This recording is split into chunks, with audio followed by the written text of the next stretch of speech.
Ο Γιάννου, το σουτ του Φούντα και η πρώτη σημαντική φάση στο μάτς με την εξαιρετική επέμβαση από τον Στεφανάκο. Στη συνέχεια υπάρχει offside.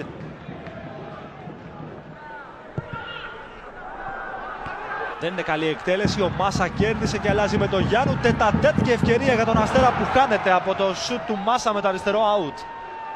Φούντας, ωραία ενέργεια και καλό σουτ. Είναι ο καλύτερος παίκτης του Αστέρα στα πρώτα 18 λεπτά.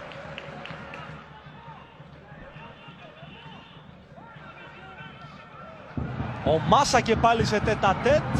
Δεν τον βοήθησε το γεγονός ότι δεν είχε την μπάλα στρωμένη. Γύρισε, προσπάθησε να εκτελέσει, αλλά περισσότερο αέρα βρήκε στο 20. Εκτελεί ο Μάσα, ο Σανκαρέα μαρκάριστος. Κουτρομάνος, Μάκος. Ο Βάρντα πήρε την κεφαλιά, 0-1 στο 34. Ο Πανετολικός ανοίγει το σκορ με το παρθενικό γκολ του Βάρντα στο πρωτάθλημα. Ο Αστέρας Τρίπολης χάνει τις ευκαιρίες, ο Πανετολικός σκοράρει.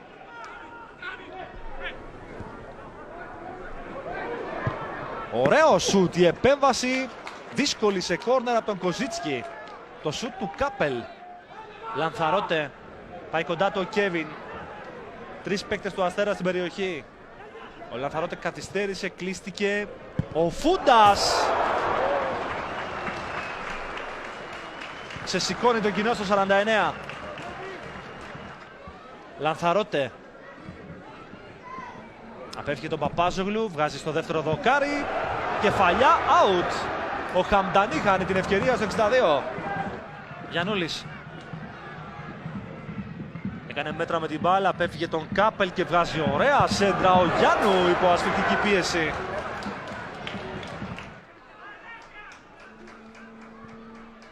Γιάννου. Ο Μάσα θέλει να μπει στην περιοχή, δίπλα στη φάση ο Τριτσόνης. Φάουλ.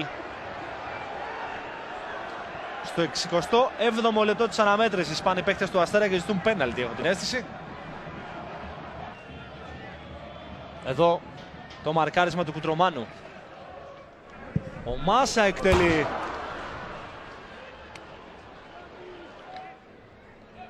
Όλοι οι παίκτες του Πανετολικού στην περιοχή. Ο Λανθαρότε. Ο Στεφανάκος μαζεύει στο 75. Ρουσκουγέδα. Παπουτσογιαννόπουλος. Από μακριά σουτάρει out.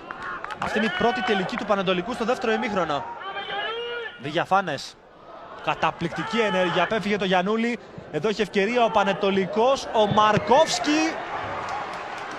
Καταπληκτική επέμβαση του Κοζίτσκι. Και τώρα έχουν ευκαιρία οι φιλοξενούμενοι που ανεβαίνουν με το Ρουσκουγέδα. Την κατάλληλη στιγμή κάνει την μπάλα ο Μάρκος Πάουλο. 2-0. Καταπληκτική αντεπίθεση του Πανετολικού με τον Διαφάνες να σκοράρει στο πέμπτο των καθυστερήσεων και να διαμορφώνει το 2-0. Βγήκαν τρεις παίκτες του Πανετολικού με έναν του Αστέρα. Ο Χαμντανί δεν έκοψε και από εκεί και πέρα τα πράγματα ήταν πάρα πολύ δύσκολα για τον Αστέρα. Ο Πανετολικός γίνεται η πρώτη ομάδα μετά τον Εργοτέλη το Μάρτιο του 2014 που κερδίζει σε κανονική διάρκεια πρωταθλήματος σε αυτό το γήπεδο